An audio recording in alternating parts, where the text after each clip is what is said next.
Hello there, good morning and welcome to QTV's This Morning program. I am your host, Jenna Bastonko, and I am joined by my amazing co-host, Ibrahim Balde.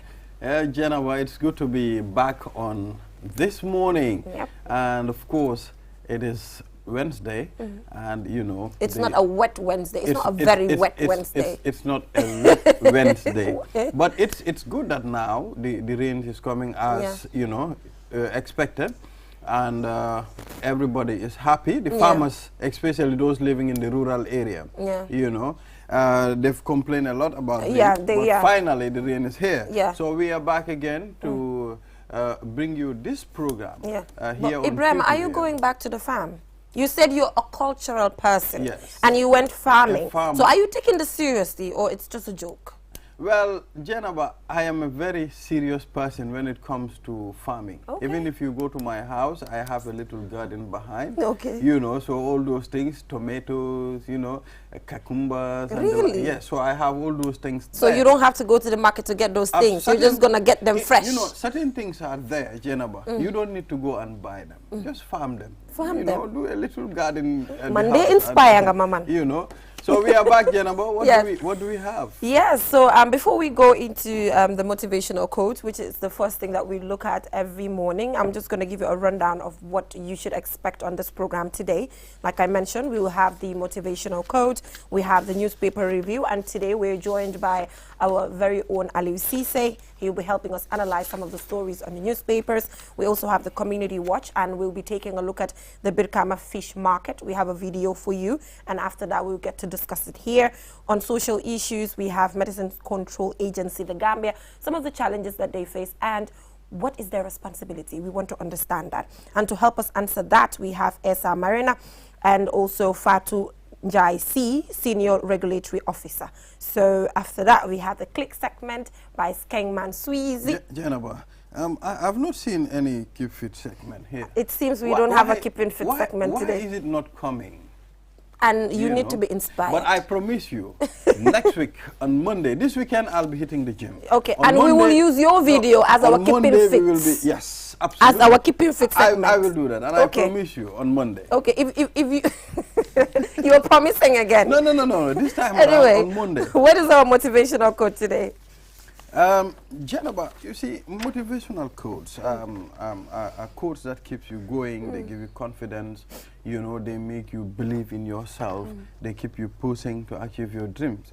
So the motivational quote we have today: to win big, you sometimes have to take big risks. Yes, and this is by Bill Gates, and this is something that we discussed here before, the issue of taking risk and why is it important to take risks sometimes when you want to make it, that when you want to win big, you have to take risk.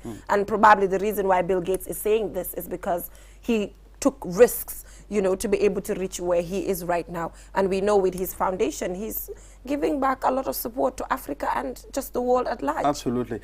There was a time I was discussing with one gentleman.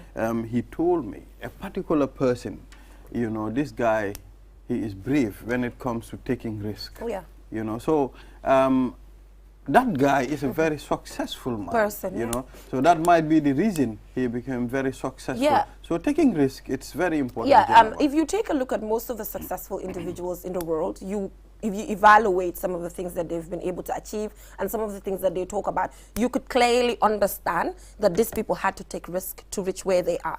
But there's something that we have to talk about again, the fact that communities are different, incomes are different. Sometimes when we're taking risk as well, we have to make sure the risk that we're taking is a bit balanced. It have to be. In a way that if it doesn't happen, it's not going to harm you to an extent. So it has to be something that is calculated. Absolutely. In as much as we're asking people to take risks to be able to reach there, we don't want you to get hurt as well. So it has to be balanced, it has to be studied. Because most of these people that get to have businesses, they study the market. Definitely. They do research. But in Gambia sometimes you see people coming up with businesses and they don't even research it to check what is in the market, what is feasible, what is attainable. Exactly. So you need to look at what you're going for. Exactly. And how are you going for it? Exactly. And when you're going for this thing, it's important. Yeah.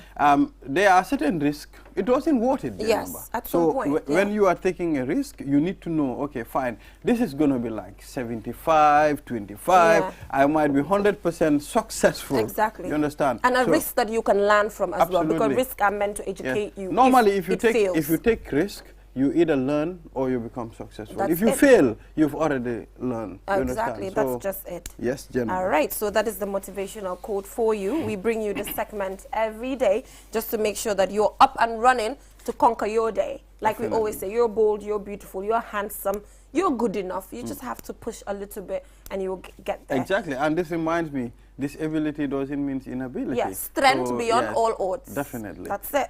So moving on, we're gonna head right on to the newspaper review segment, and like I mentioned, we are joined by our colleague Ali Cisse. So first of all, we read the headlines, and after that, he will help us analyze it. But before we get into that, we will just take a short commercial break. When we come back, we'll just read the headlines and have Ali Cisse analyze these for us. The best product in town is back. QCell's MiFi router. Get the best MiFi in the country for just $2,800 and connect up to 15 users with 4G internet speeds and a long-lasting battery life. So rush now to any of our customer care locations and get the best for less while stocks last. For more info, call our customer care on 111. QCell, Senior Boss, the Gambia's quality network. We innovate, others follow. Join the Gambia's fastest growing network and enjoy high-speed 4G LTE. Dial *335# to subscribe to QCell's 4G LTE service. There's no need to swap your SIM. QCell, Senior Boss. We innovate, others follow.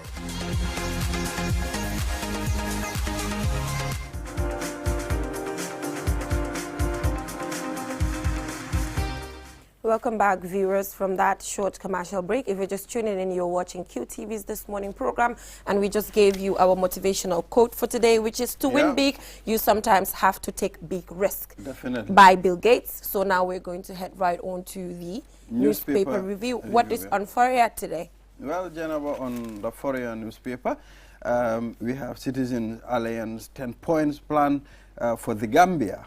And of course, we also have PIU Delta Platoon, seizes 37,000 liters of suspected illegal imported fuel. Wow. Police to recruit personnel for their arm wing. Health Ministry says AstraZeneca vaccine not yet in the Gambia. Okay, we also have crisis management and resolutions among religious leaders. And should any party utilize public office to promote political interests? This is what we have on the foreign. Okay, moving on Standard newspaper, we have Bar Association calls Gorgimboop's return as a mockery. Works Ministry explains controversial plan to license private ferry company. Barrow tells Bar Council Musa Saidi extremism will not be tolerated. UDP calls for national dialogue to address political tension. Government makes wearing of mask in public service mandatory. We also have BAC, that's the Brikama Area Council, donates $5 million to disaster victims in West Coast region. Yes. We also have 5 Ghanaians arrested for illegally importing 37,000 liters of fuel. That's all we have on the Standard. Okay. On the daily news, Imam Bakausu calls for an end to religious insults. GAP asked government to ignore the 7 UK parliamentary members. Government must intervene over religious abusive utterance over media. This is what we have on the daily news today. Okay, yes, so Jennifer. Interesting stories there. So now we're going to delve into the analysis aspect, and to help us do this, we are joined by our colleague Ali Cisse.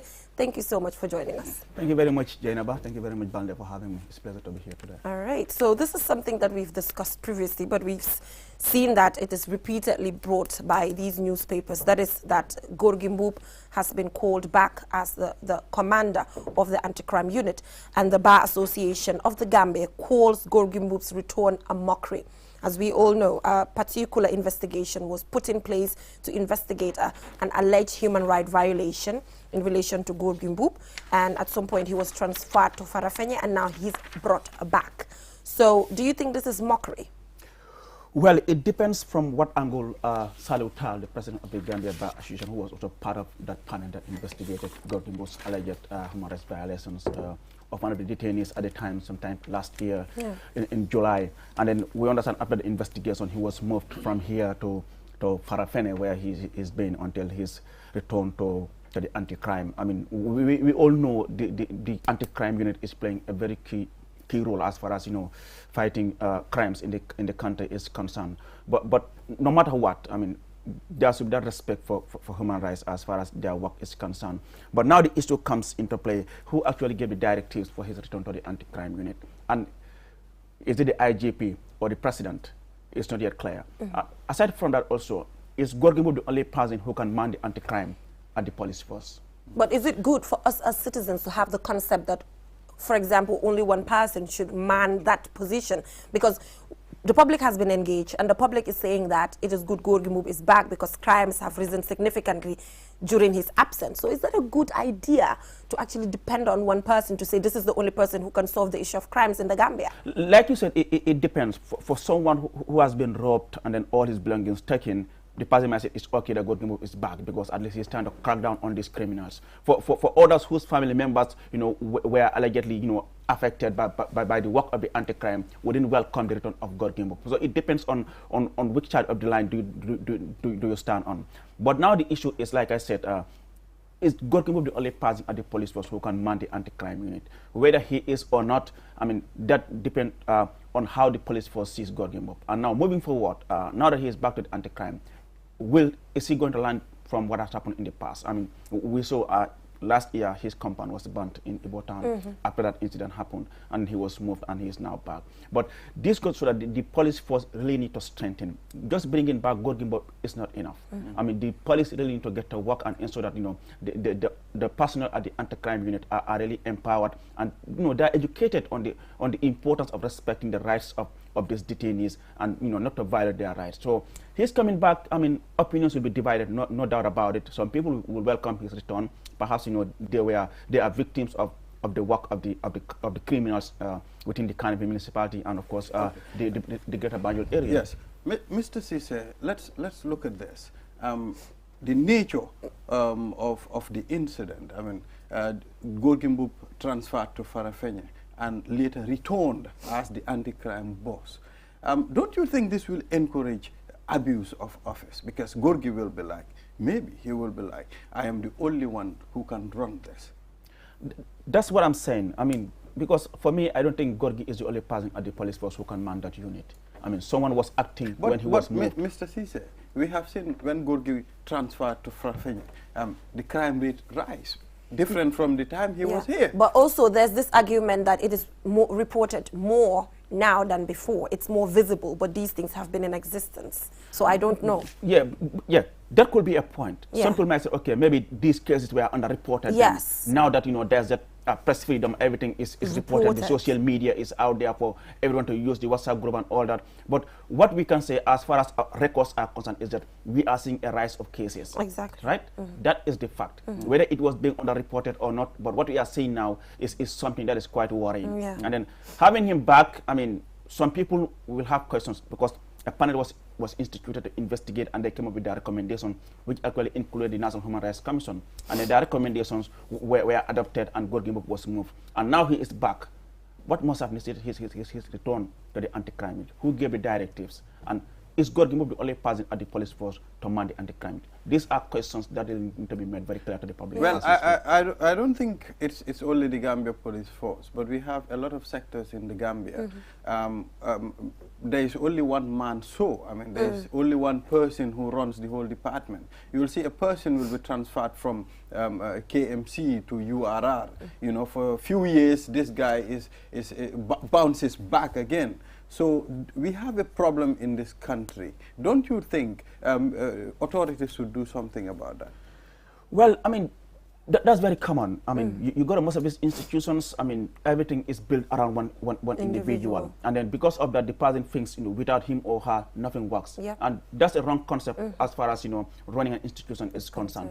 That is a big problem in this country. And then it is something that we should really do away from, because to ensure that, there is sustainability. Because at some point, people have to move on. And when people move on, the institution remains. So, I mean, this is something that they really need to work on. Yep. But in the return of Gorgim Book, well, opinions are divided over this. I mean, some people will welcome it, others will say no, it's not the right move, because he is someone who is allowed to have, violated the rights of and you are on the fence till all these questions that you mentioned are answered. Exactly. Okay, so we hope all these questions will be answered, and we hope to hear as well from the Human Rights Commission, because they were the lead in this particular investigation, to know how all of these things came about. So moving on the Standard newspaper, we have that Brikama Area Council donates $5 million to disaster victims in West Coast region.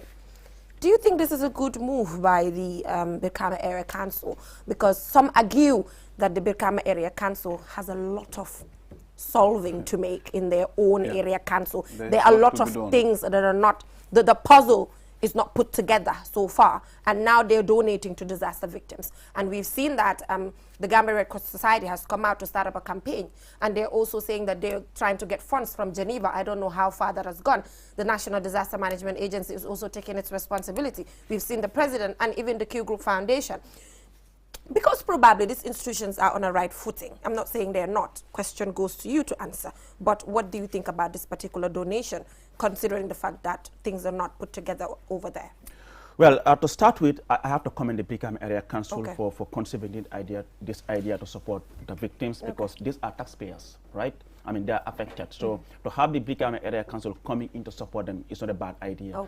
How they do it is something that some people might question. How was the assessment done to know who should be supported and not supported? Because I'm sure they haven't supported all the victims within the West Coast region. But you also mentioned something. I mean, we should really try to avoid that fragmented approach to issues. I mean, when such happens, I think everything should be coordinated. You shouldn't have parted Denver, everyone trying to do it in his or her ways. I mean, things should be really coordinated, and it should be done through the National Disaster Management Agency. Obviously, according to the report, this was done. According to the report, it says the council made the assistance through the National Disaster Management Agency for onward transmission to victims in the West Coast region. Yeah, I mean, so I think that's a good move that they are coming out to support the victims of the windstorm, which has really affected so many communities across the country. But like I said, it is important that things are well coordinated, and then they all have the same approach, and then the NDMA is there. I think every support should be done through the NDMA to ensure that things are well coordinated. Even though sometimes people will have that reservation as to the transparency of most of these government institutions. If you give them their funds, would they put it, in the right place? So these are questions that sometimes people tend to ask. But then, as far as the issue of disaster is concerned in the country, NDMA is the government agency responsible for that aspect. And but every to support. Answer my question, Aliu, the question here has to do with the fact that there's a lot of talk about the Brikama Area Council in relation to some of the responsibilities that they have to execute, waste management on the side, and all the other things that needs fixing over there. Well, so do you think that if this money, I'm just giving an example, do you think this money should have been put into the development of the area council and other issues that have been there for so long, and they've been talking about resources, and now there's a disaster in West Coast region, and they're putting money in there when there are other agencies as well who are donating at the same time? So do you just give me an analysis in relation to that? Yes, that will depend on how you say it. Perhaps, like I said, the victims will really welcome it. Okay, that the Brikama Area Council is coming into support, even though there are other issues that equally need to be addressed. But perhaps this is the most pressing issue as we speak at the moment for the Brikama Area Council to intervene swiftly. They might argue on that point that, this is quite pressing. I mean, we really need to intervene swiftly to ensure that, we are able to assist these people. But like you said, the Brikama Area Council, like any other council, has a lot of work to do. We'll get to a story relating to Brikama, where we'll address some of these issues. But then the issue of supporting the victims, to me, is not a bad idea, even though we all know, there are a lot of issues to address as far as Brikama is concerned. Because we all know West Coast region is probably the biggest region in the country. So considering that fact, you will understand that the Brikama Area Council will definitely be challenged as far as some of these issues are concerned. A lot of work needs to be done, just like the other area councils. Exactly. Well, some people might not see it as a bad idea, supporting the windstorm victims. But don't you think Brikama Area Council is trying to paint their name white again? Because Brikama Area Council, there is no good name when it comes to the area council. Even if you mention Brikama Area Council in front of a little child, they'll tell Brikama Area Council. Especially those from yes. Brikama. So don't you think they are trying to paint their image again? Because there is a lot to be done in Brikama, Ali. Look at the road network. Look at the market. Look at the look at the fish market. And all the time, resource constraints is been cited as the main problem. And according, you know, Brikama, when you look at the tax they collect from almost Fonyi end to Senegambia. You know, these are things that people talk about. You know, Brikama should not cry when it comes to resources because it is the biggest region in the Gambia. Yes, in terms of resources, I mean, like you said, Brikama Area Council collects tax more than most of this area council. I don't know what's the comparison between Brikama Area Council and KMC, but I know Brikama Area Council is a quite big region. And in terms of tax collection, I mean, they collect tax more than most of these area councils. But like you said, they are not trying to paint their image white. It's not bad. I mean, people have accused them of not doing well, and it's good that at least they are not trying to do something. But the fact of the matter is, I mean, as far as, you know, tax paying is concerned, they should always try to ensure that, you know, the tax being paid is plowed back to the people who are paying the tax, which is very important. But what we have seen in most of cases, this is not happening. This is not happening. There's just sort of misplaced priorities. I mean, where they spend the resources and where they should actually spend it is not the same. And it's a problem. Anyway, Ibrahim, I think we should put out a disclaimer that we are not saying that windstorm victims should not be supported. It should but be, at some point, things have to be put in such a way. Priorities prior to these events happening. Because, you know, because this is part of accountability. Many things are pending. When it comes to roads, when it comes to the market, you know, a lot of things are pending still in Brikama. Before Tobaski, I went to Brikama, you know, the road network, the road that I used to the hospital. Can you imagine? The hospital, from the main highway to the hospital. It's a very bad one. Exactly. And yesterday, Dr. Marina was talking about the fact that to fight maternal mortality, it's a collective responsibility. If the road network is not good, the ambulance might not get there swiftly. So all of these things play. But anyway, like we always say, we're just here to put out the issues in front of you, and you get to make your choices. So moving on, we've seen President Adama Barrow say that. President Adama Barrow tells Bakausu and Musa Seydi extremism will not be tolerated in the Gambia. To start with, I mean, it's quite sad that people who should be that unifying figures in our societies are hard or sane, you know, exchanging threats.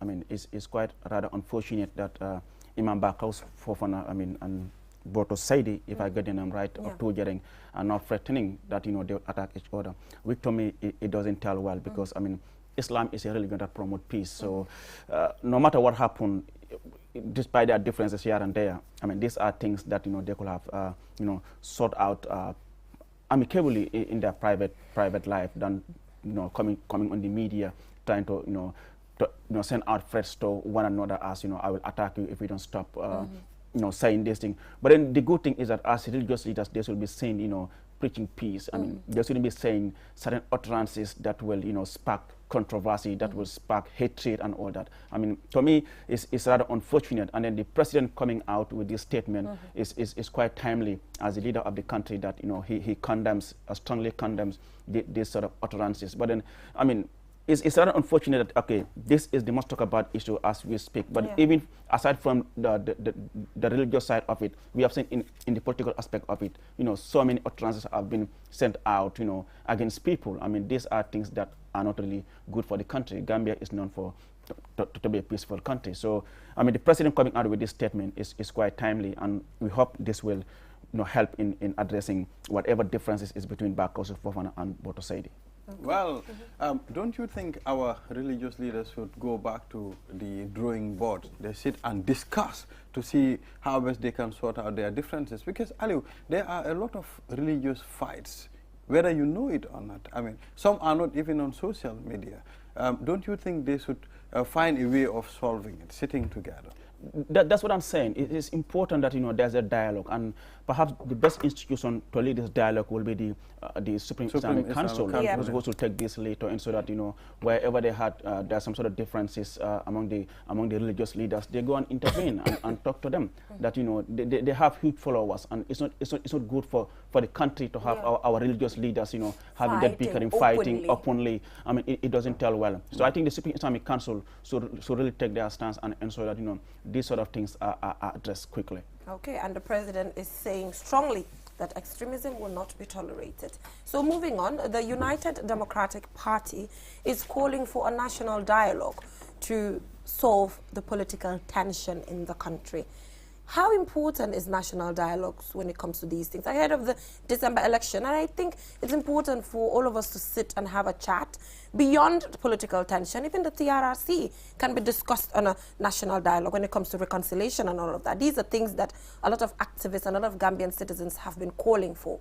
So what is the importance of these national dialogues, sitting down, talking, but obviously national dialogues where action is taken, but not just meeting and, you know, having breakfast or having dinner, just like that, because we get to see things like this in the Gambia and nothing comes out of it. Well, for me, the call by the United Democratic Party through their spokesperson Alma Metal for them to convene a national dialogue to discuss about the current political situation, you know, knowing the fact that election is approaching, it's a welcome move. But then why now? Why now? I mean, this thing has been going on for a while. I mean, we've been hearing political parties, supporters, you know, exchanging some bad language, you know, towards each other. I mean, where are the political party leaders? Why are they quiet? Why can they come out and condemn their supporters for saying certain things or doing or behaving in certain manners? So, I mean, for me, even if you convene this national dialogue and you bring all of them together on a table and to discuss issues, if they don't really believe in what they are talking about, nothing will happen. Action. For example, if you're leading a political party and then you had one of your supporters saying something bad against another political party leader, what is stopping you from coming out and condemning the person in the strongest terms? You know what? This is not what we are advocating for. This is not what politics is all about. And if 1 or 2, 3 people do that, I mean, and they risk suspension, exactly, even a lot will change, because most of the supporters, you know, they're listening to that, they're listening to the party leaders of those parties. So it is important that, I mean, these party leaders actually come out and condemn certain things as election approaches. Yes, it is good that, you know, we have these leaders come together and discuss on issues that's affecting the country. It's a welcome move, but then I think for me, it's somehow rather too late, but then they can try and see. Well, discussions that I had with someone this morning, he told me such a statement from UDP, he will not trust it, because maybe UDP might be up for something because of previous comments from the previous comments. We've heard what they were saying here. I mean, like President Barrow, they'll make sure they see Barrow will not be elected as the president in the coming elections. So, calling for a national... Those are normal comments. But yes, calling for a national dialogue again, this individual said he is not going to trust that from UDP. Maybe another party can do that, but from UDP he is not convinced. Okay. But I mean, you cannot convene a national dialogue as far as politics is concerned and you exclude the United Democratic Party. That's out of it. That's off the table, because UDP is one of the biggest political parties in this country. Exactly. And, you know, it's one of the biggest contenders as far as the next election is concerned. So any dialogue that has to do with politics, UDP should be in the forefront, because they are one of the biggest political parties. But now we have to trust the actual purpose of, you know, calling for such a national dialogue. It's up to that individual. You are entitled to opinion, not to believe or not to believe why they are convening this national dialogue. Yeah. But it is important. But like I said, the political party leaders have a huge responsibility as far as, you know, promoting peace ahead of the election is concerned. They should always ensure that, you know, they address their supporters to ensure that, you know, they promote peace, because Gambia is a small country. Yes. I mean, aside from politics, most of us, we have a personal relationship. Exactly. I mean, you will see people, someone belong to UDP, other in UDP, PPP, same APRP, family, somebody can belong to PPP, UDP. They don't belong to the same party, but personally, when it comes to that personal level, they have a very cordial relationship. Ali, so I think these are things that people should really encourage. Don't you think it's just going to be a white elephant of just sitting, maybe, because we've seen dialogues. I mean, we've seen these things happen in previous years. You know, party leaders will meet, talk, chat, drink coffee, but at the end of the time, their party militants will be insulting each other. Don't you think that is going to repeat again? Well, it depends. It depends. But then, like I said, I mean, it all boils down to the to the party leaders. I mean, they have a huge role to play. I mean, if you and I, as political party leaders, can sit down and have tea, drink coffee and all that, and then our supporters are out there fighting, insulting each other, the problem is not them, it's us. Because, you know, we should set that example that, you know what, politics is not about fighting and insulting each other. Yeah.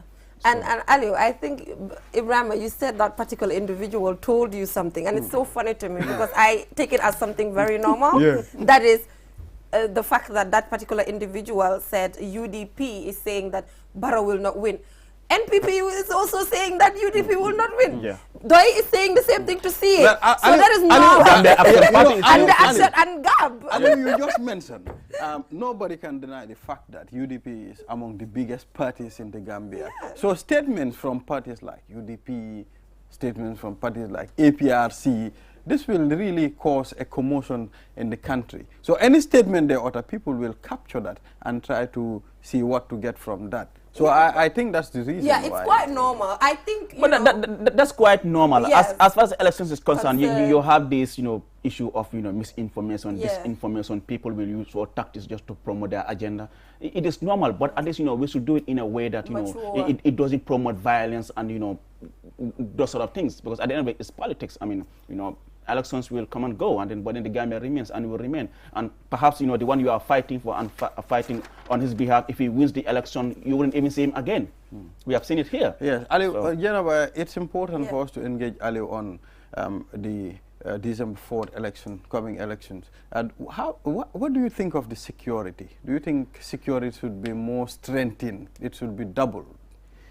Yes, elections in any country, I mean, security is quite paramount. Yes. For me, I have covered the 2011 election, I have covered the 2016 elections. But then, from what I'm saying, the comments I'm hearing as far as this election is concerned is quite worrying. Yeah? For me, it's not about who wins, but whether there will be any tension or not. I mean, this is where the issue of promoting peace is concerned ahead of the elections. Because from the utterances we're hearing every day, I mean, it's quite worrying. But then, I mean, the leaders, you know, should really take that lead as I continue to maintain. It's important. So, Aliu, I know we have little time, but before we go, I think we need to engage you on this. It's very important. That is, Works Ministry explains controversial plan to license private ferry company. And according to the report, it says the Ministry of Transport, Works and Infrastructure has explained its controversial decision to license a private ferry company to operate between Banjul and Barra crossing points. So according to this particular report, it says, according to our source, the ministry wants to sign a joint venture agreement for the management and operation of ferries with a Turkish company. But the agreement will reportedly include a downsizing of all departments at the ferry service. I read this story this morning. I was even laughing. Yes. I mean, why do you have to go into hiring a private company in Turkey to come and operate in the Gambia? In the Gambia, before you use that agreement, why can't you empower the ferries? Come on, take taxpayers' money, go and get good ferries for us. But rather than, you know, trying to get in someone to come in and operate in our waters, and now you are sending how many people home? Okay, Aliu. Another thing, another side of this particular debate.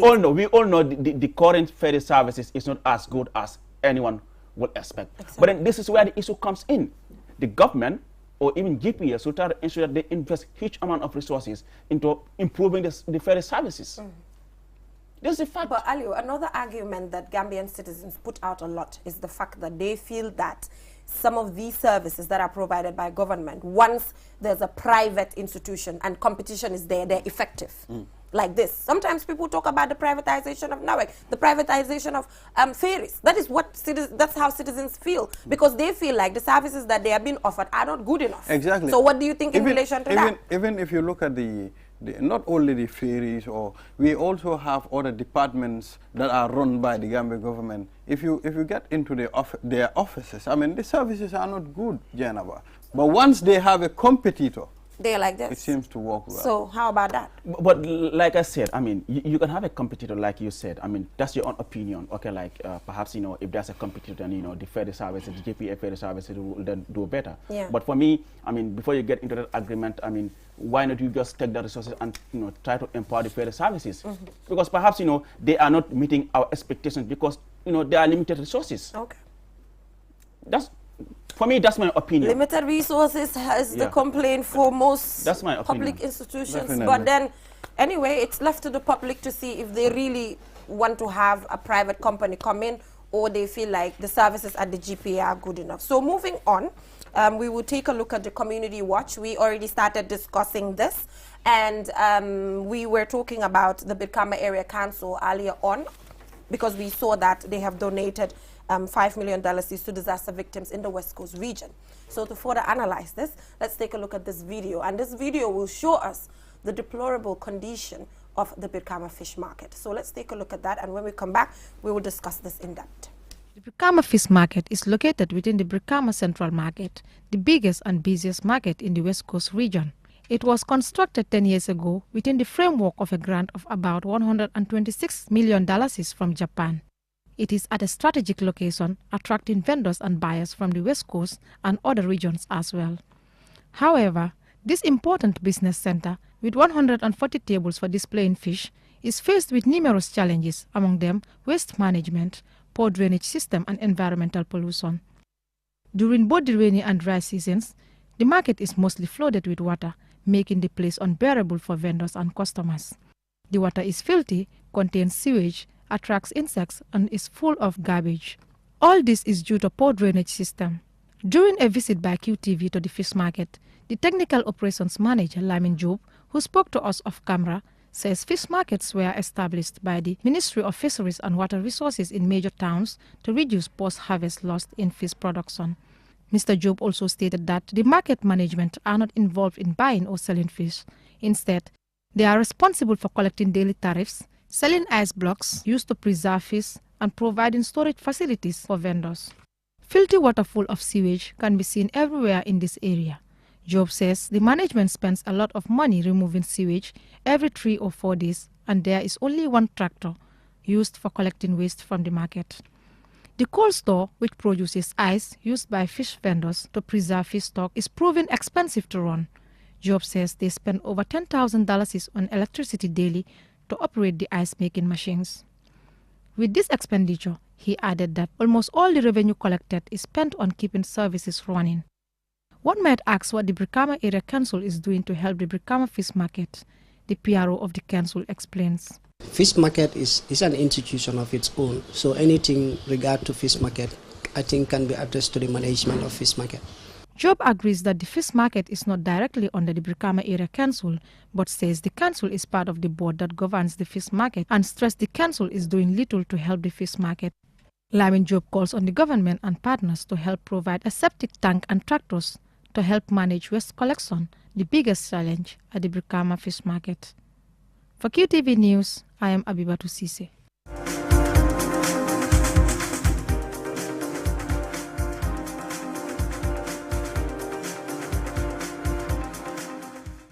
So the Brikama Fish Market is demanding a septic tank and a tractor to be able to solve this problem. So let's go back to our discussion about the Brikama Area Council. We've seen the deplorable condition of the Brikama Fish Market, Ibrahim, and it needs immediate attention. Janaba, we've just, gone through, and Brikama Area Council, we've seen they've spent at least $5 million, on windstorm victims. Yeah. So while the market is this way, so it's really critical. The situation at the Brikama market, it's critical. Janaba. Okay. Yeah. So actually, we've been trying to engage the PRO and to have him here to actually come and defend himself. If not defend himself, but just to explain to us their relationship with the market and what responsibilities. And that is the PRO of the Brikama Area Council, not the PRO of the fish market, but the PRO of the Brikama Area Council. So we are hoping that probably after this program and after seeing this, he will get to come here and clarify certain things. Well, because according to his interview, he's saying that the Brikama Fish Market is not directly under their jurisdiction. Yes, but it is. Is it not in Brikama or is it in Serakunda? He said I'm just wondering. It's not directly under the Brikama Area Council. Is it in Brikama actually? It's in Brikama. Okay, I just wanted to be sure. The fish market is in Brikama. I am confused if he says, the market is not under Brikama. In fact, Aliu, I am interested. But every day your person are there collecting tax. And I heard what he there said is a representative from the Brikama Area Council, part of the board. he said, Job agrees that the fish market is not directly under Brikama Area Council, but says the council is part of the board that governs the fish market. So if you're part of the board, you are part, you're part of the fish market. But Yeah. but now the most important issue here is the state of the market. Exactly. It's quite deplorable. And then for me, I can't imagine having someone sitting in that condition to sell food. I can't imagine having General Sonko to go to Brikama and you have to buy food in that sort of environment, and then it's quite disgusting. But then for me, I mean, it's all boils down to what I'm saying, misplaced priorities. I mean, this is something that is quite a big concern for the people of Brikama, and it's not happening just now. This thing has been happening for the past years. So it seems nothing is being done. And then I believe, with considering the amount of money that they collect every year on tax, I mean, I think they should be able to do something for the Brikama market. At some point, we understand the government, like during our last tour, the president had promised that they were going to build a standard market for the people of Brikama. But that promise, I don't know how far they have gone as far as that pledge is concerned. But then the people of Brikama really need a very standard market. Ali, if you look at the state of the market right now, don't you think a one-time solution, can be done to at least solve this problem? Because almost every year this thing happens. People report about the Brikama fish market almost every year. Don't you think one-time solution can be done? And indeed, a permanent solution, a good one, not this, sustainable solution. not these rubber projects that you just come 6 months and then you invite the media to come and cover it, and then you are like, we have done this thing, and then in 1 year down the line, it's gone. I mean, we're not talking about it. We're talking about permanent development, sustainable development that will impact on the lives of the people. And then, to be honest, the state of the Brikama market, well. And Ali, just to make it clear, we are not attacking the Brikama Area Council, but these are established facts that are in front of us. We are seeing the condition of the market. There's no hiding. We can't hide anywhere to say, oh, maybe this is happening, or maybe it's not happening. It's actually happening. We're seeing it in front of us. So we're just hoping that if the Brikama Area Council is not coming out to support them with a septic tank and a tractor, maybe one company will come and use it as their corporate social responsibility and help out, maybe. Or even the government, even the central government. Exactly. Absolutely. So central government, I mean, central government should do something to fix the market. I keep thinking, how can you tell people to be careful while our food is coming from the Brikama market in this condition? All the food we cook, most of them are from the market. So fighting, when it comes to fighting diseases and others, I think the Brikama Area Council should stand on their feet to make sure this situation is solved. Yeah, just like Geneva said, we hope the PRO will come here to help. What PRO said, and also, there's a point that caught my attention. That is the fact that according to the story that was shown on QTV, the story that you're seeing, it says it was constructed 10 years ago within the framework of a grant of about 126 million from Japan. A grant that we got, it's not even our money, and we cannot sustain it. It's not even loan, it's grant. It's a grant, free of charge. That's free the of problem. charge, sure. That's the problem we have in this country. Sustaining department. Yes, it's easy to build structures, but the problem is to maintain it, because we've seen a lot of buildings that are owned by the government, and at the end of the time, nothing has been done about those buildings. At the end of the time, you abandon it, or it becomes useless. Yeah. So we are used to this in this country. I think it should change. Definitely, it should, especially looking at the population of Brikama and then the people that comes to the market every day. I mean, for me, something really needs to be done quickly. Even if not the area council, but the central government should really intervene and make sure this is addressed. It doesn't tell well as far as Brikama is concerned. I was watching the news yesterday on Brikama area council. They were training some councillors.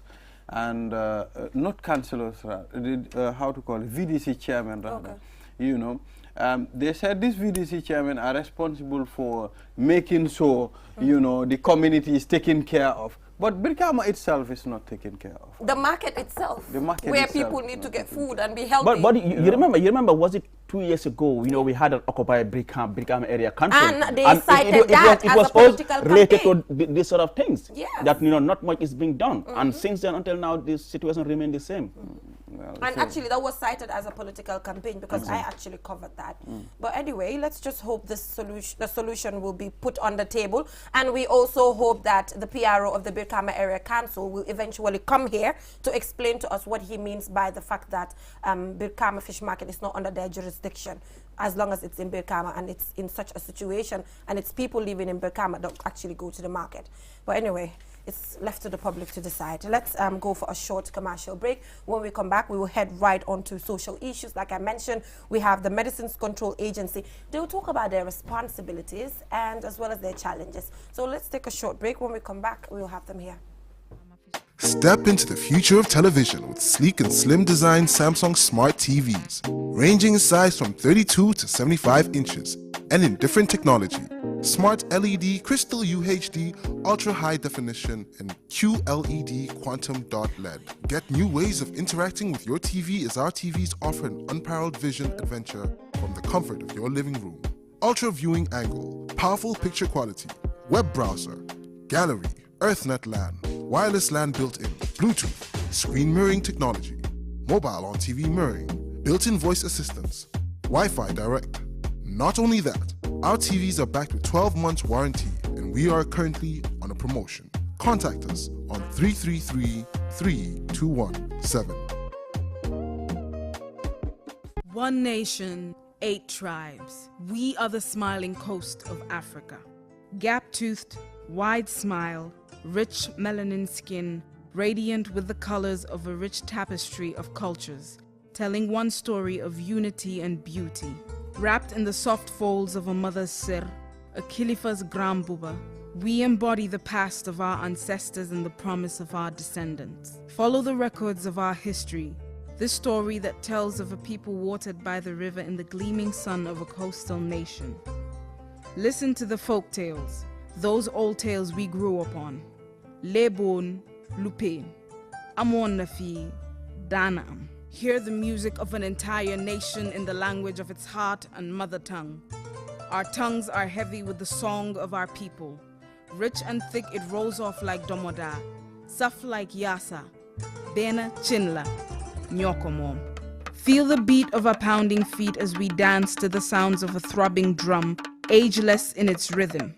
The griot's kora that speaks the wisdom of the ages. The sweet sound of a mother's lullaby bringing even sweeter sleep. We clap a melody with young and old hands, a symphony full of the pleasures of life, the joys of work and home. We are Gambian. Bi sunyu chosan la, sunyu dika, sunyu boss.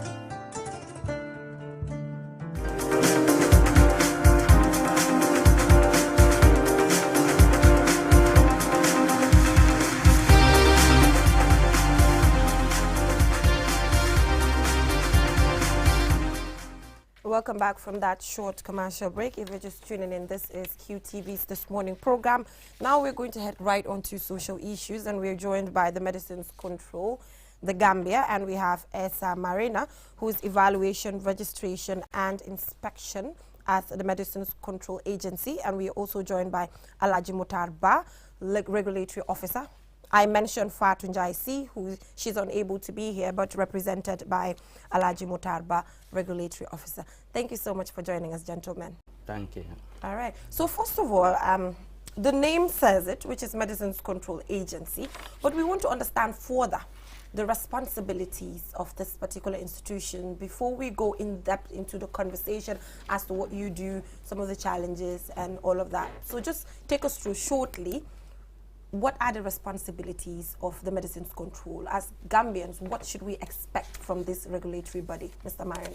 Okay, thank you very much.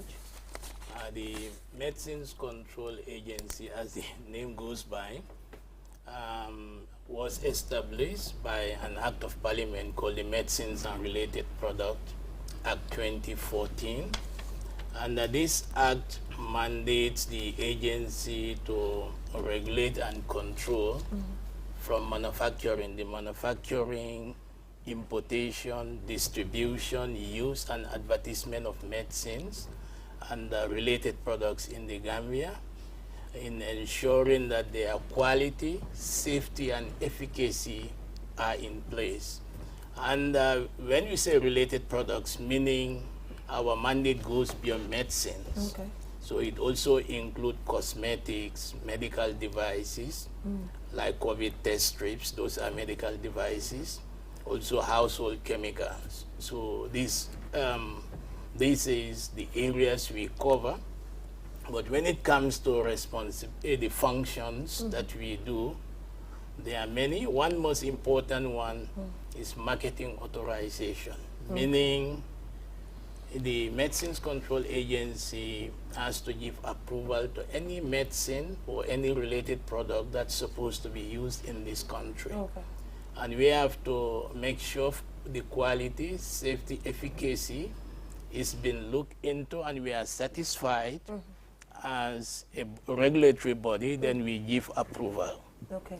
So, and this is where the COVID vaccines also fall. That's why they had to come through Medicines Control Agency for approval first before even Minister of Health could use it. Okay. So also we regulate clinical trials. All the clinical trials conducted in the Gambia by MRC, for the moment it's only MRC doing clinical research.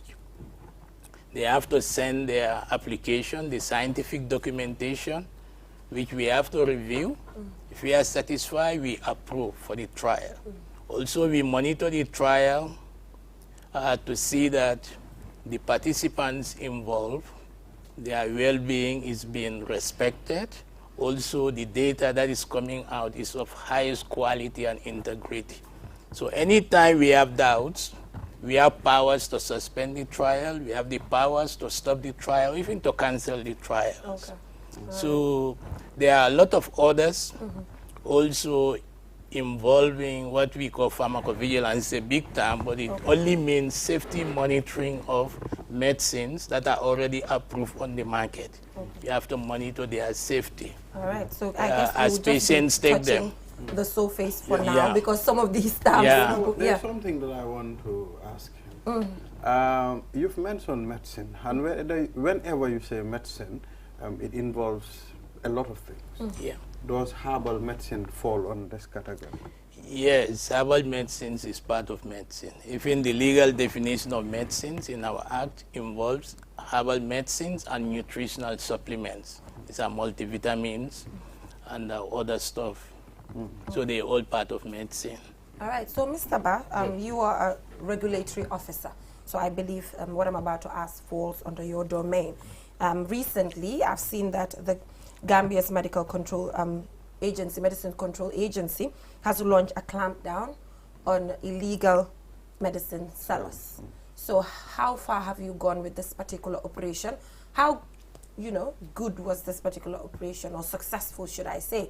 Because if I go around town, I still see people selling drugs to people without prescription and whatnot. So how far? And I know you did this in collaboration with the Gambia Police Force. Take us through. Thank you, Janaba. It's a very good question. It's part of the mandate of the agency that we conduct premises inspections throughout the nation. So we have to go into all the pharmacies in the country to see. There are certain things we have to review when we go into the pharmacies. First, we have to see the legality of those medicines that they are selling. So we want to know if these medicines are coming through the legal channels or not. And we also look at other issues in the pharmacies. So coming to your questions, it's true that we have been conducting inspection in the countries, especially at the ferry terminals and at the markets. So our mandate gives us a list to process those who are found victims of violating the act. So what we can do is, when we do collaborate with the police and take the things as necessary, but we have a limitations. Yeah, we cannot prosecute.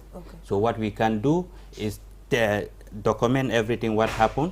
We take it to the police with them, write our statements, and give it to the police to do the prosecution. But we are having challenges for the police to at least forward the matters to the respective. So is it because you don't have the power to prosecute, that is why this is still continuing? Because it's all over the place still? Yes, we don't have the power to prosecute.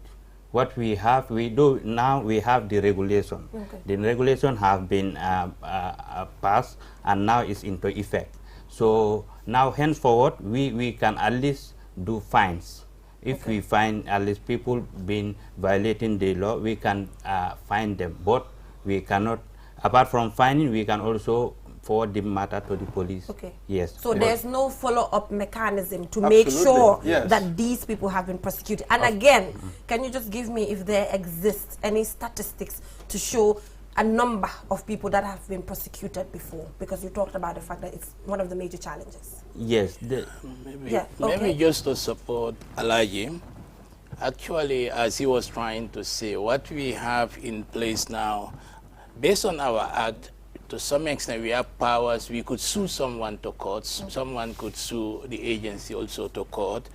But for people involved in some illegal medicine deals, what we have now, you know, it's a new young agency. We are coming up. We don't have all the necessary structures in place, because we're supposed to have a legal team. All those things are in the pipeline.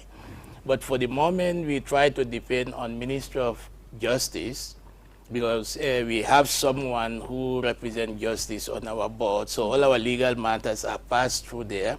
So who help us to make follow-up with the police. Also recently, we've also engaged the police 2 years back. So they have given us a focal person whom also we work with, who also can help us push our issues in different police stations and even follow on some court cases, sometimes even appears. So this is what we have at the moment. And I know some have been successfully maybe prosecuted. Maybe I don't have the real statistics now, but in our annual report should be there all these years, how many we are taken to police, how many we are prosecuted, and how many we are convicted.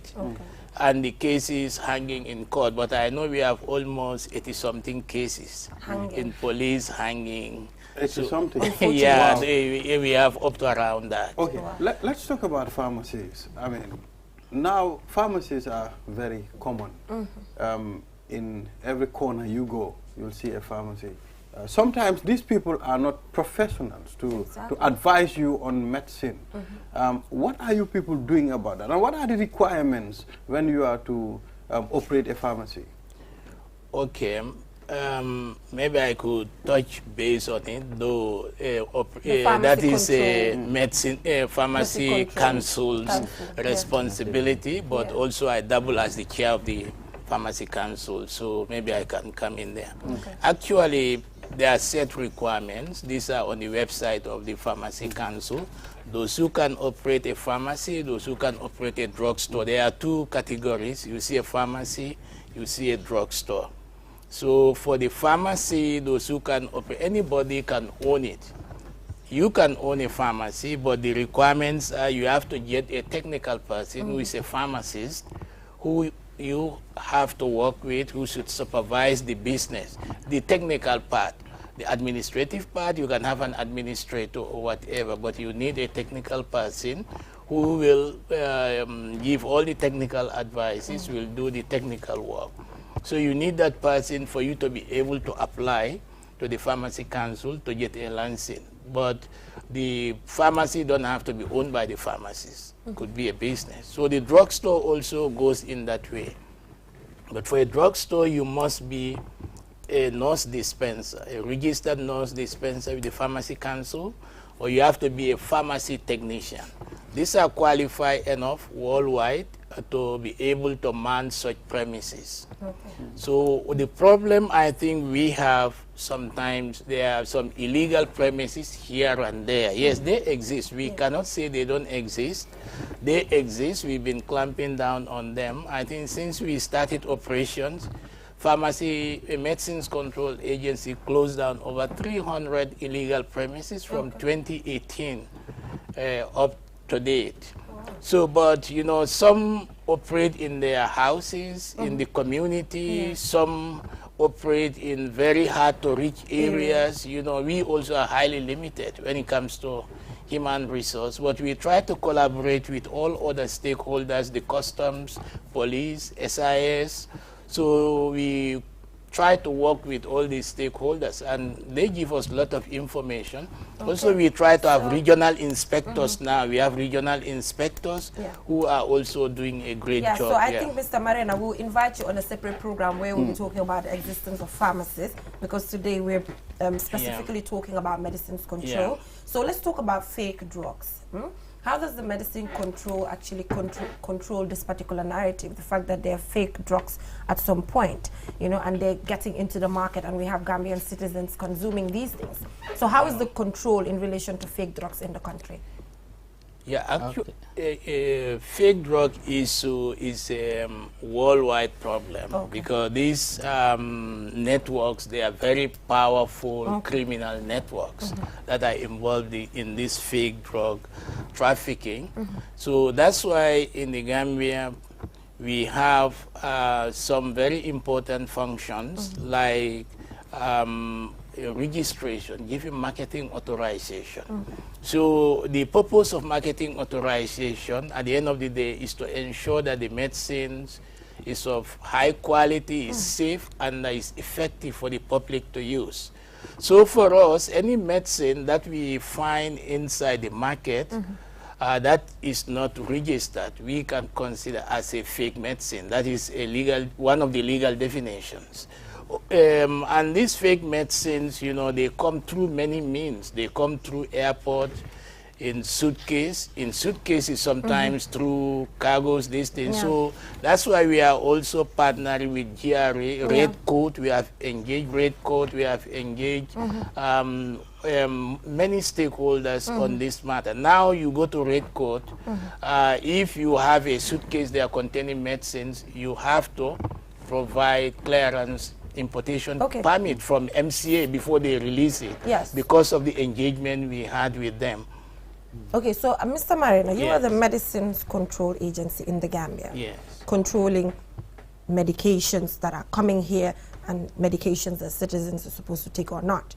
So there's something happening in the country, I don't know if you're aware. When you go to pharmacies to get drugs, the person selling the drugs will tell you, this is the American type, this is the Indian type, this is the Chinese type, this one is more effective, this one is not very effective. So how does the ones that are ineffective actually get into our market to an extent that the personnel is telling you that? Yeah, I think maybe it's the way they are trying to put across their points. Maybe it was wrong for them to say this is more effective, this is less effective. The point is, most of the products coming from Europe naturally are much more expensive compared to the ones coming from India, from China. They are far more cheaper, and they are normally generic products most of the time coming from India, China, and the ones coming from Europe, most of the time these are branded products. Like Tylenol, for example, coming from US. You have Panadol coming from UK, and ordinary paracetamol, or you call it Paramol, coming from India. That's a generic product. So if their price differences are too much, and maybe people tend to also naturally have more trust in the branded products than the generic products, because the branded products, they've been existing for many, many years, and they've gone through so many vigorous regulatory processes in their countries of origins and other places for over a very long period. Maybe on the basis of this is more effective. But to me, a generic product that has been certified to have good quality, safe, effective, should be as effective as a branded product.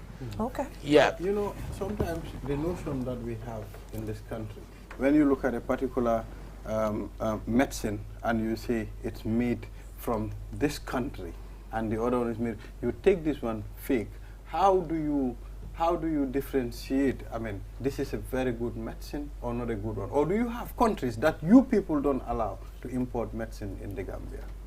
No need to mention name of country. No, as far as the law is concerned, what we have in place for a medicine to be allowed to be imported into the Gambia by MCA should be of Good quality should be safe, should be efficacious. This should be ascertained by MCA. It doesn't matter where the medicine is coming from. The country is irrelevant. The most important thing is the product in question. Is it of good quality? Is it safe? Is it efficacious? That's the most important thing to MCA, not the country of origin. That's irrelevant to MCA. Yes, we look at the product. Yes. How do you determine whether that product is safe? How do you know the difference? Because if you look at paracetamol or paramol, for example, and maybe a fake one that looks like a paracetamol, maybe a chalk or something, how do you differentiate it? Do you have anything to do a test on those medicines? Okay, as I said, any medicine that is not permitted by MCA to come into this country, if illegal, is considered a fake medicine. Even if it's from America, that's a legal definition. The medicine should be approved by MCA to enter.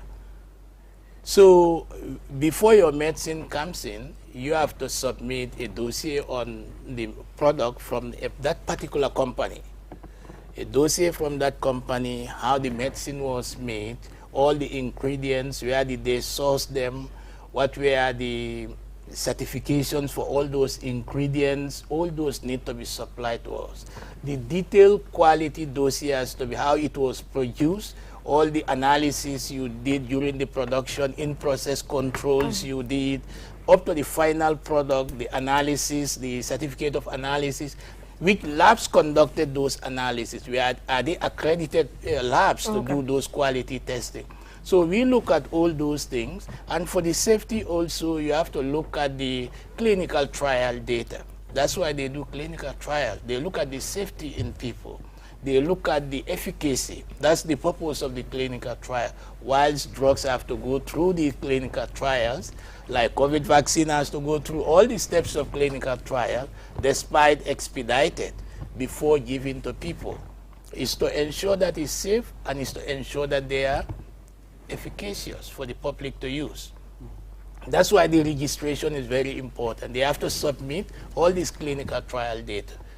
All right. Even the animal studies data, they have to provide it to see how animals responded to the drug. All right. So, Mr. Marina, I also want to know if there is a chance for us, Gambia, to at some point produce medications. Is there a chance for that? Yeah, chance is always there, because... Is there any attempt?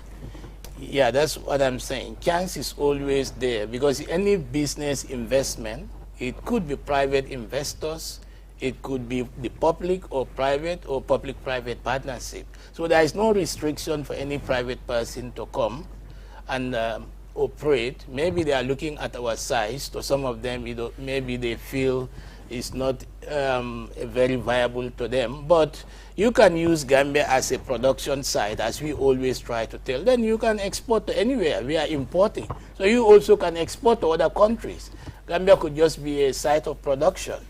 So, but I think it's a general problem when it comes to production, how people view the Gambia being a small market and so forth. Yes. But someone attempted, there is a factory that they have built to some extent, but unfortunately, the factory could not meet the requirements of MCA.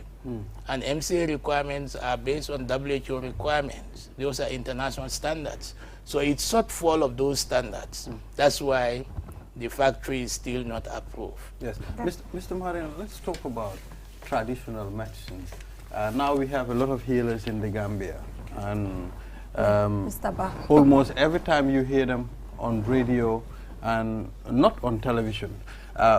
What are you people doing to make sure you engage them on the type of things they do? Because sometimes a person can be sick and you go to a traditional healer, and this guy will just give you a particular bottle to take without any measurement or regulation. That can bring you a problem. My colleague will come on. Yes, Mr. Bach. Though they are part of our mandate to regulate the traditional medicine practitioners in the country, Currently, they have an association, and normally we ask them any product that they want to sell into the market, they have to register that product. And as my director was saying, the registration has a process. So we need their dossiers, we need their certificates of analysis and the like before we can allow them to market those products in the country. It's a big challenge because now we regulate them, but it's a challenge. At times, some of them, they have been in their own corners doing A, B, C, and Z. Though as time goes on, when we have more manpower, we will definitely regulate them. Yeah. Okay. Maybe just to add something little to that, we regulate products. We don't regulate practice. Yeah. So we've engaged them several times. We have even given administrative fine to people, traditional practitioners. We've arrested them, we've taken them to police. But if we are advertising product, that's where the catch lies.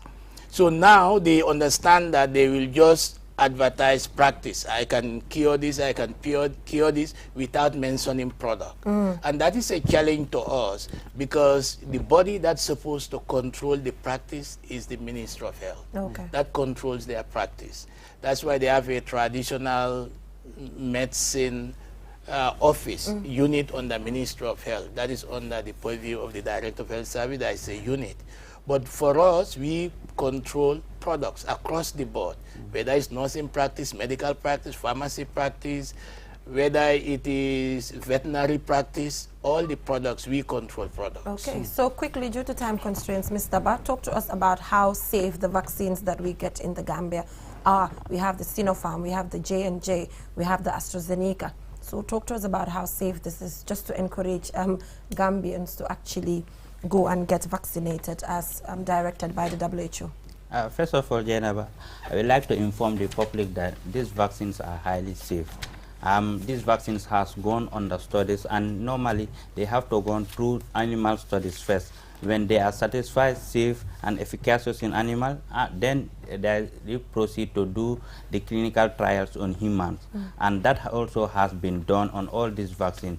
The AstraZeneca vaccine, the J&J, Johnson & Johnson vaccines, they all have been satisfied both by WHO scientific committee, and before that nationally the MCA also has to vet these vaccines and see their safety and efficacy before allowing them to be used in the country. Yes, so these vaccines are highly safe. All right. Yeah, and maybe just to add something, if in Sinopharm, we could all know sometimes it came a bit earlier when it was donated by Senegal, but it could not be used immediately. Because needed to be. Because MCA needs to give approval. And I think we only gave approval somewhere in June. So that's why the vaccine was sitting in the country for some time, because they needed approval. At that time, we only gave approval to AstraZeneca. We are working on this other one, getting all the facts to ensure that the vaccine is really safe, because there are a lot of talking about Sinopharm on social media coming from China. But when we got satisfied with the data, everything is okay in terms of safety, efficacy, then we had to give our approval for use. Then that's why Ministry of Health has started using the vaccine. Right. Thank you so much, Mr. Marina and Mr. Ba. I just hope that the issue of fake drugs as well in the country can be solved as soon as possible, because just to say I've been a victim, so I think it affected me directly. So I think this needs to be solved as soon as possible, because it's affecting a lot of Gambian citizens. We all understand enforcement is a problem in the country, but as long as we time it a problem and not provide any solution, it will continue to be a problem. So thank you so much, Mr. Marina and Mr. Ba, for coming. So we're going to take a short commercial break. When we come back, we'll head right on to the entertainment update, and we'll be joined by Skengman Sweezy. Do stay tuned. This growing network and enjoy high-speed 4G LTE. Dial *335# to subscribe to QCell's 4G LTE service. There's no need to swap your SIM. QCell, Senior Boss. We innovate, others follow.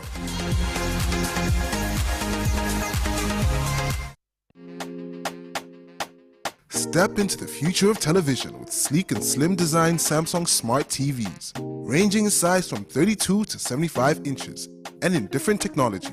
Smart LED, Crystal UHD, Ultra High Definition, and QLED Quantum Dot LED. Get new ways of interacting with your TV as our TVs offer an unparalleled vision adventure from the comfort of your living room.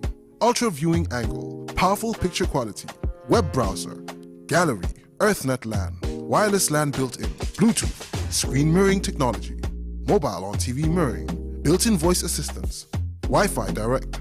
Not only that, our TVs are backed with 12 months warranty and we are currently on a promotion. Contact us on 333-3217. One nation, 8 tribes. We are the smiling coast of Africa. Gap-toothed, wide smile, rich melanin skin, radiant with the colors of a rich tapestry of cultures, telling one story of unity and beauty.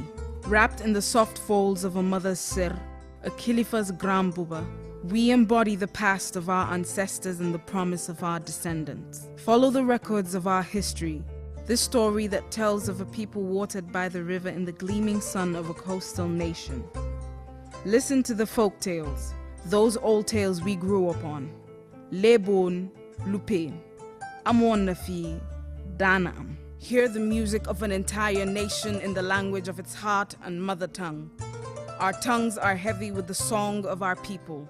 Rich and thick it rolls off like domoda, soft like yasa, bena chinla, nyokomom.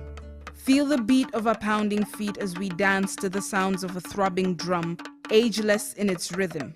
The griot's kora that speaks the wisdom of the ages. The sweet sound of a mother's lullaby bringing even sweeter sleep. We clap a melody with young and old hands, a symphony full of the pleasures of life, the joys of work and home. We are Gambian. Bi sunyu chosanla, sunyu dika, sunyu boss.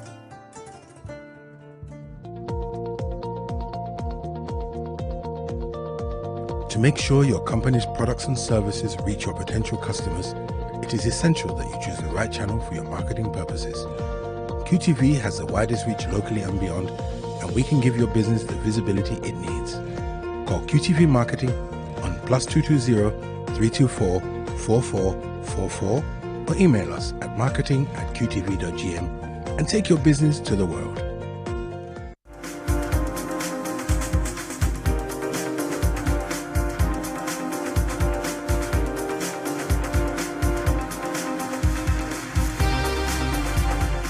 Welcome back, viewers, from that short commercial break. Special thanks goes to Medicines Control Agency for coming here to talk to us about their responsibilities as well as challenges.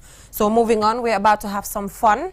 You know, it's been serious, so we just want to have some fun. And we are joined by Skengman Sweezy, who's turning up tomorrow. I'm turning up tomorrow.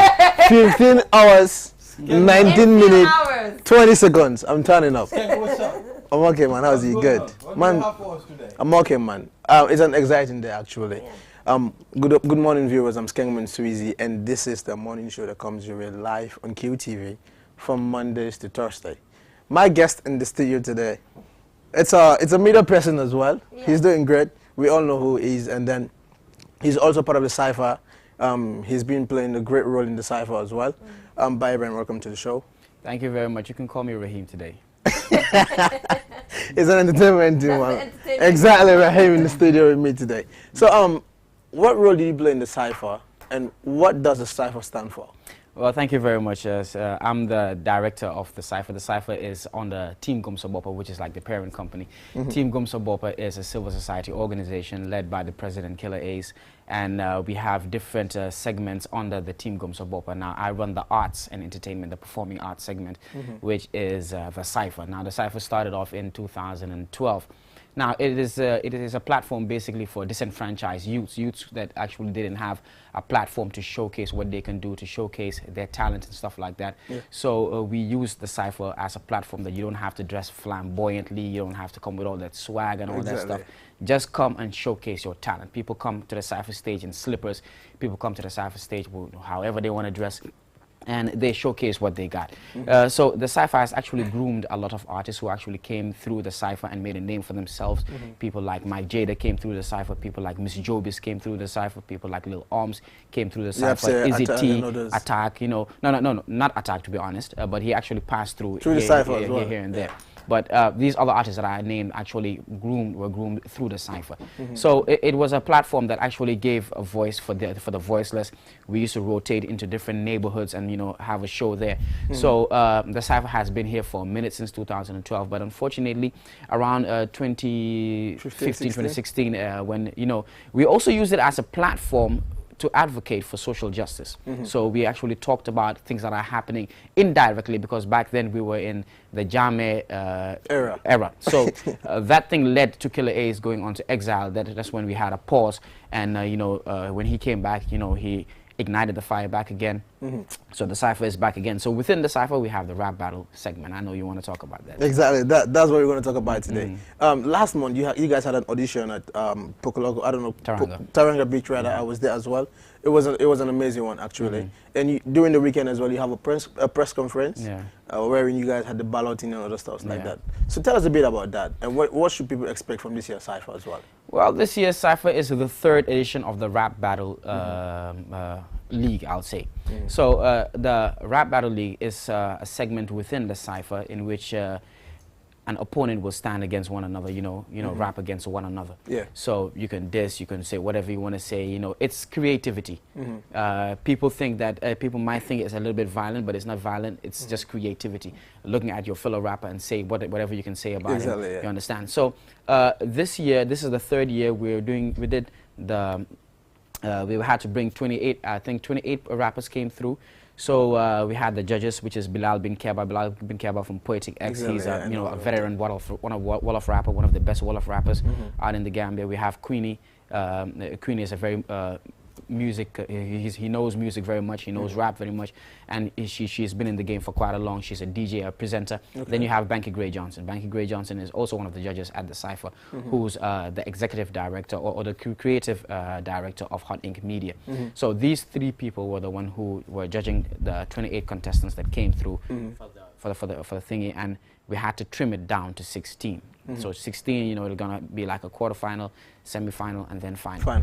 So we had the thing at Taranga, and some artists who thought that, you know, they had all what it takes to actually, you know, pass through. People who came under the name of Kibla, people who came under the mentorship of Big Fa, people who came under the mentorship of even Yapse. Yapse, exactly. Yeah, they all came, their mentees came.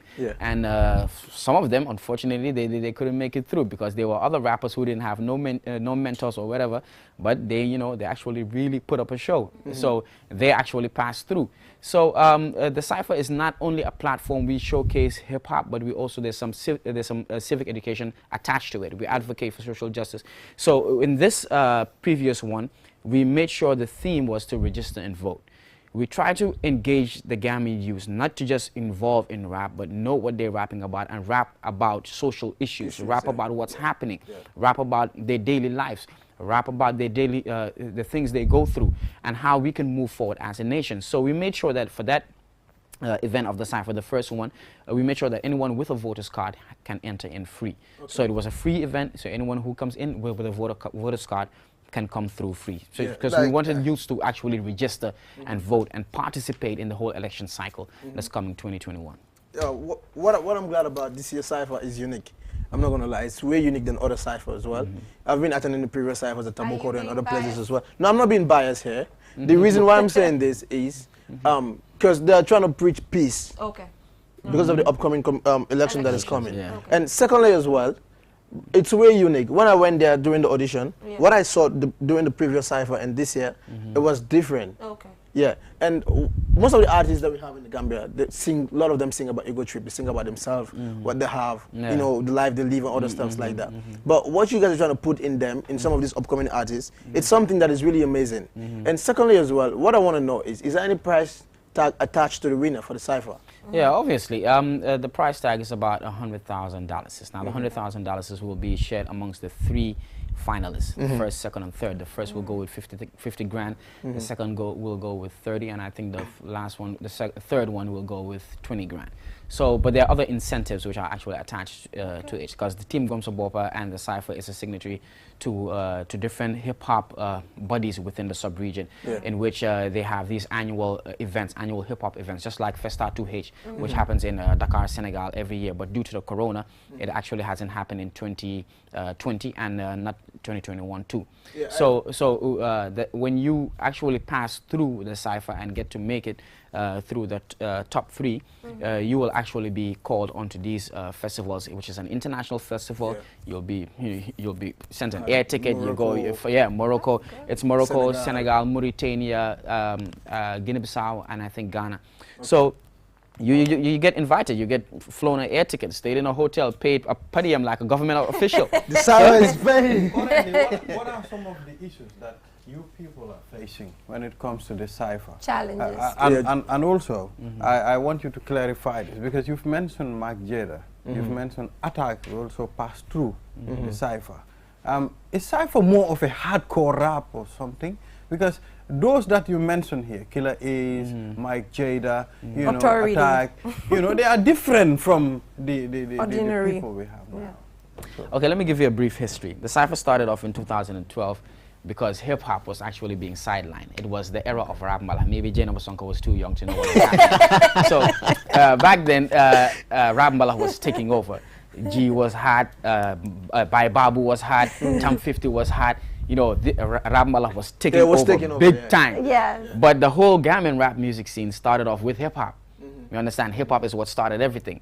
But as the Gambian artists tried to find themselves, find their own sound, that's when rap mbala came through. So Killer Ace being Killer Ace, Bankatla, he actually stuck to his guns, and he said he's going to stick with hip-hop.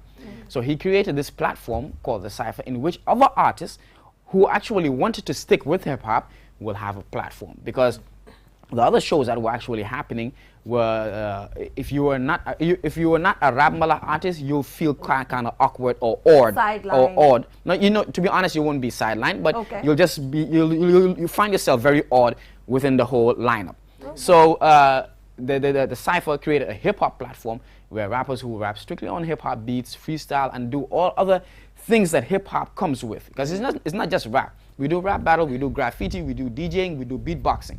These are different elements of hip hop. There's about 5 different elements of hip hop. It's like a whole institution. Yeah. So the DJs will have a place to actually showcase what they can do. The graffiti artists is what you use like a spray can and spray something beautiful most on of the their wall. background has been designed by them themselves. Exactly. So so I think time is up. Yes. Time is up, but looking forward to you know, amazing stuff. Please stand up. And then it was really amazing having Raheem in the studio with me. We're gonna have them again. Yeah, and he showed us he's a media personality. Exactly. I would love to have the contestant in the studio with me one day. Yeah. Probably pretty soon when the cycle start. Yeah. I'm gonna have them over again. And feels kind of awkward being the one interviewed. You know? I know that feeling.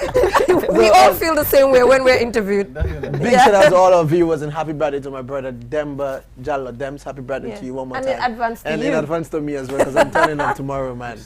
Yeah. Thank you for watching. I'm Skengman Swizy. All right, thank you so much, Ibrahim. Yes. Anything to add on that?